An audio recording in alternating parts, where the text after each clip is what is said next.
Welcome to the debate. When we read fantasy books, we always like to think we'd be the hero. Ah, for sure. Like, if we found a magic ring that gave us total control over the entire world, we tell ourselves we'd use it for good. We'd fix everything. Right, we think we'd feed the hungry, build great schools, stop all the wars, just make everything perfect. It's a very nice dream. It really is. But it's just a dream. Today, we're examining a concept that shatters that dream completely. And I really want to establish right at the start and emphasize this, that the brilliant ideas and the incredible visual design for this specific concept come entirely from the creator, Hot Chut. Yes, exactly. The whole design by Hot Chut is just so striking. It really is. Hot Chut lays out a specific argument about how modern democracies actually function beneath the surface. Yeah, Hut presents this fascinating core idea, which is that Western democracy has a dark secret. And that secret is it doesn't trust humans at all. Zero trust. Zero. The concept compares absolute political power to Tolkien's The One Ring. The argument is that even a pure soul will turn into an evil monster, like a Sauron or a Gollum, if you give them total control. So to survive, democracy breaks power into three parts. Right, the legislature to make the laws, the executive to enforce them, and the judiciary to judge them. Exactly. And according to Hut's design, this setup forces these three branches to be, quote, deathly rivals. They have to watch and fight each other 24 hours a day, 7 days a week. And I'll be arguing that this perspective is completely correct. I mean, human corruption is a certainty. So democracy must choose slow survival over fast disaster by keeping power permanently divided. And I'll be arguing that forcing government branches to be these deadly rivals that fight nonstop, well, it causes massive collateral damage. That makes me really question if this extreme intentional slowness is truly the best way to govern our fast-moving world. Let's start with the reality of power, right? Absolute power always destroys the person who holds it. History shows us this over and over. Yeah, I can't really argue with the history there. Right. People might start with good intentions, but when no one is allowed to tell them no, they just lose their grip on reality. Tolkien captures this perfectly with that metaphor of the ring. If we sit around waiting for a perfect saint to be a dictator, we just end up building hell on earth. Because that perfect saint doesn't exist. Exactly. That person does not exist. Democracy makes the smart, hard choice here. Instead of looking for a perfect angel, it takes a bunch of flawed people, or as Hut calls them, it chains imperfect sinners together. Which sounds incredibly messy. It is messy, yes. It pays a heavy price by being slow. But by chaining them together, it creates a livable world where no single person can ruin everything. Okay, but I come at it from a slightly different way. I don't disagree that the one ring of absolute power is incredibly dangerous, but I want to focus on something Hut's own argument admits, which is that a single-server dictatorship is fast and efficient. Fast? Sure. Right. When one person is in charge, things get built. Problems get solved quickly without endless debates. Now, I'm not saying we should want a dictator. I would hope not. No, of course not. But I am saying that purposefully creating three deadly rivals that are forced to fight and watch each other 24/7 is a massive liability. How so? Because if they're always fighting, progress just grinds to a halt. We live in a world where problems like new technology, climate issues, the economy, they move at lightning speed. I seriously question if an endless fight between sinners is truly a functional system for today. We might be moving too slowly to actually fix our biggest problems before it's too late. Well, that tension between speed and safety is really the heart of Hut's concept. Let's dig into the foundation of this whole idea, which is human trust. Okay. Hut points out this dark secret, right? That democracy has zero trust in humans. And I view that as a crucial feature, not a flaw. Wait, a feature? Zero trust? Yes. Think about what happens when someone puts on the one ring in the stories. It doesn't matter how good or humble or pure they were before, the ring takes over. The argument here is that even the purest soul becomes corrupt the absolute moment they seize absolute power. It's like a law of nature. So if we know that's true, then designing a government based on zero trust is simply the only logical path forward. I hear your logic, I really do. But let me challenge that directly. If we build an entire society's operating system based on 100% distrust, isn't that just a different kind of prison? How is it a prison if it's the exact thing keeping you safe from a dictator? Because, well, think about how trust works in our daily lives, right? If a teacher assumes every single student in their classroom is a cheater, they might stop cheating, sure, but that classroom becomes a very paranoid, angry place. Sure, but a classroom isn't... Just hear me out. The students feel trapped. They feel defensive. If we assume every single leader is going to turn into Gollum the second they get power, we're creating a permanently paranoid and angry government. The politicians start treating each other like criminals before anyone has even done anything wrong. A system built entirely on distrust breeds deep resentment. It makes everyone, the leaders and the public, incredibly cynical. You call it a livable world, but a system built entirely on distrust sounds toxic to me. Okay, but you're ignoring the reality of the power dynamics there. A classroom is entirely different from a national government. How so? The psychology is similar. Because in a classroom, the teacher holds the power over vulnerable students. In a government, the politicians hold the power, and the millions of everyday citizens are the vulnerable ones who could get hurt. Well, that's true. Right? The distrust isn't there to make politicians feel bad. It's there as a shield to protect us from them. Hot's framework suggests that supreme leaders always dream of wearing the one ring. They convince themselves they'll be the perfect ruler who never corrupts. Right, the hero fantasy. Exactly, the hero fantasy. But that's the ultimate trap. The moment we trust them, we hand them the ring. And the moment they have the ring, they become a monster because they lose all accountability. Zero trust is literally the only mechanism strong enough to keep the ring broken into pieces. I understand the protective intent, I do, but let's look at the actual cost of that zero trust. Hot compares a dictatorship to a single server computer system, right? Yeah, this single server analogy, it's brilliant. It is brilliant. But anyone who uses computers knows that a single server is incredibly fast. There's no lag, there's no waiting for a network of different machines to sync up. If a single leader wants to build a new hospital to handle a crisis, they just order it done, and ground is broken the next day. In our fast-moving modern world, deliberately slowing everything down feels like a fatal weakness. When a new crisis hits, like a global pandemic or a sudden financial crash, we need speed. Speed is useless if it's driving you off a cliff, though. But speed is necessary to dodge the cliff. Is it? Look at how modern businesses work. If you have a nimble tech startup competing against a massive old corporation with 10 layers of middle management, the startup wins. Why? Because the corporation is paralyzed. Every decision requires 3 different departments to sign off. Right, the bureaucracy. Yeah, they argue, they fight over budgets, and by the time they agree on a product, the market is completely moved on. If our government operates like that bloated corporation where 3 branches have to fight over every single decision, we're paralyzed while the nimble problems of the world just outpace us. Okay, but that startup analogy actually proves my point entirely. Wait, how does it prove your point? Because what happens to that nimble startup when its single founder makes one fatal reckless error? The company dies overnight. It's completely gone. Well, sure, but... Hot Thrott's material explicitly points out what happens to that fast single server. When that one server gets corrupted, the entire system, quote, collapses in flames. What good is speed if the whole country burns down from one bad decision? But does it always have to burn down in flames immediately? You're acting like the only 2 options are total gridlock or an instant fiery explosion. According to the logic of absolute power, yes, the explosion is inevitable. Eventually, absolute power always corrupts. If you have a single server, you have a single point of failure. Okay, yes, single point of failure. Right.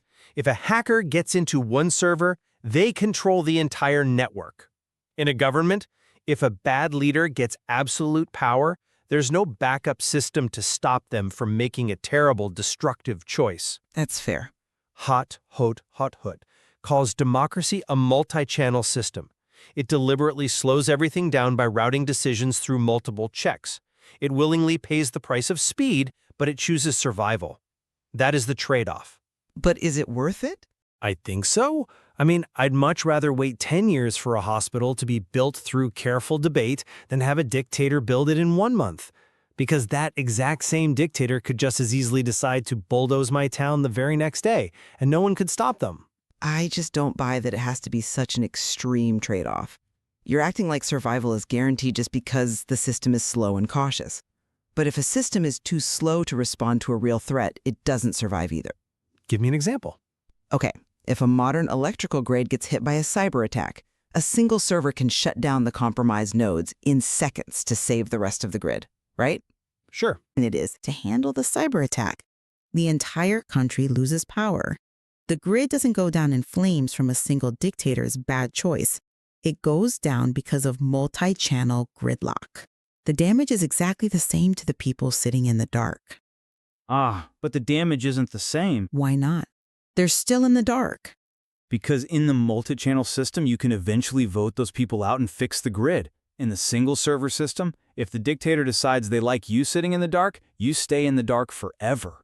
Okay, that's a chilling point. But if we're going to survive the gridlock you're worried about, we really have to look at how hot shave fei hut hut hout hut suggests we contain that friction. And this brings up my absolute favorite part of hot shave fei hut hut hout hut's design. The idea that dividing power is like dividing highway lanes to prevent total disaster. Right, the highway analogy. Let's break that down, actually, because I think it exposes a major flaw in this whole theory of government. A flaw? I think it's a perfect way to explain the separation of powers. Let's hear it then. Okay, so on a highway, you have cars moving very fast, weighing thousands of pounds. If there were no lanes, if everyone just drove wherever they wanted at top speed, it would be a total disaster. People would crash head-on, constantly. Right, complete chaos. Exactly. But by painting lines on the road, by dividing the highway into strict lanes, you keep everyone safe. The legislature stays in its lane, making the laws. The executive stays in its lane, enforcing them. And the judiciary stays in its lane, judging them. That's how we get a livable world, even with imperfect sinners behind the wheel. The lines protect us. Okay, but this is where I have to point out a glaring contradiction in hut. What contradiction? Well, highway lanes help cars travel smoothly side by side. If everyone stays in their lane, it's peaceful. There's no fighting. But hot hut doesn't describe it as a peaceful drive. Hot hut explicitly calls these three branches three deadly rivals that are forced to fight and watch each other 24/7. Right.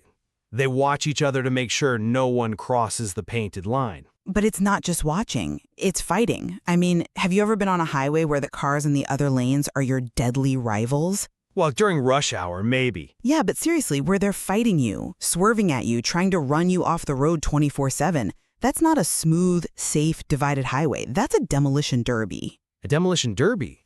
Yes, that's cars intentionally slamming into each other. If our government branches are truly deadly rivals fighting all day and all night, how is that like a safe highway? It sounds incredibly dangerous. It sounds like a terrible, chaotic way to run a country. Is a demolition derby really what we're calling a livable world? Okay, I see exactly why you'd call it a demolition derby. The phrase deadly rivals does sound violent and chaotic. But we have to look closer at the mechanics of what hut is actually describing. The fighting they do isn't physical violence, it's political friction. Right. And here is the crucial insight. The friction is actually the lane marker itself. Wait. How can friction be a lane marker? The line is supposed to stop the friction. Because human beings aren't cars. A car will just drive straight if you hold the steering wheel steady. The paint on the road is enough to keep a car in its place. True. But a politician or anyone holding massive power naturally wants to drift into the other lanes to grab more control. The legislature naturally wants to tell the police how to enforce the laws. The executive naturally wants to bypass Congress and just make the laws themselves. They all want the ring. Yes. They all secretly want the one ring. The paint on the road isn't enough to stop them. So they crash into each other instead. No, they push back. The only way to keep them in their lane is if the person in the next lane physically pushes them back. They fight over the boundaries. Oh, I see. Right. If the president tries to make a law, the courts strike it down. If the courts overstep, the legislature rewrites the law. That constant pulling and pushing, that 24/7 watching and fighting, is the exact mechanism that creates the divided lanes. The friction is the line. If they ever stopped fighting, if they ever just relaxed and trusted each other, one of them would slowly drift over and take over the entire highway. Okay, I understand the mechanics of how ambition counters ambition. Conceptually, it's very clever. But look at the practical, real-world result of that design. Which is what? If the only way to keep the lanes divided is constant pushing, shoving, and political warfare, the passengers in the cars, meaning the citizens, are going to have a violently bumpy ride. Well, democracy is bumpy. But my deep concern is that this extreme slowness and constant fighting alienates the very people the system is supposed to protect. When everyday citizens look at their government and all they see are three deadly rivals screaming at each other, getting nothing done, they get exhausted. That's true. People do get exhausted. They get frustrated with the demolition derby. And ironically, do you know what happens when people get endlessly frustrated with a slow, fighting democracy? They start wishing for a single server again. Exactly. They start wishing for a perfect saint. They start thinking, if only we had one strong, decisive leader who could just put on the ring, silence the fighting, and fix this mess, things would be so much better. Right. By creating a system that relies on constant friction and gridlock, democracy might actually push its own citizens toward wanting a dictatorship. The constant fighting of the imperfect sinners makes the fantasy of the One Ring look incredibly attractive to the average person who just wants the traffic jam to end so they can get to work. That is a very sharp observation. And honestly, it highlights exactly why Hot Hort's concept deals with hard truths rather than happy fantasies. It's definitely not pretty. No, it's not pretty. It's incredibly messy. It is deeply frustrating to watch politicians argue endlessly on the news while real problems wait to be solved. But Haunted Hunt's argument asks us to remember the grim reality of the alternative. The single server crash. Right. It reminds us that the One Ring must remain broken no matter how attractive it looks when we're tired of the traffic jam. Because the moment that traffic jam ends and one person takes total control of the highway, the system will eventually collapse in flames. The fighting is the price of our survival. I agree the alternative is dangerous, but relying on deadly rivals feels like a very fragile way to maintain a society long-term. Fragile? How so? Well, it requires an impossible amount of patience from the public. We're asking millions of people to tolerate massive inefficiency, gridlock, and ugly political fights just to avoid a worst-case scenario that might happen someday. It's like telling someone they have to walk 10 miles to work in the freezing rain every single day because driving a car might eventually lead to a fatal crash. Yes, walking is technically safer from high-speed crashes, but at some point, people are going to get sick of being freezing, wet, and slow. They're going to take their chances with the car.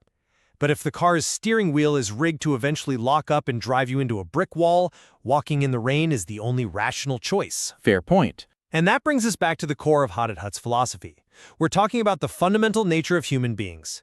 If human beings were perfect angels, we wouldn't need a government at all. We'd just cooperate perfectly. Right. But because we're flawed, because we're prone to selfishness and corruption, we have to design a mechanical system that accounts for that darkness.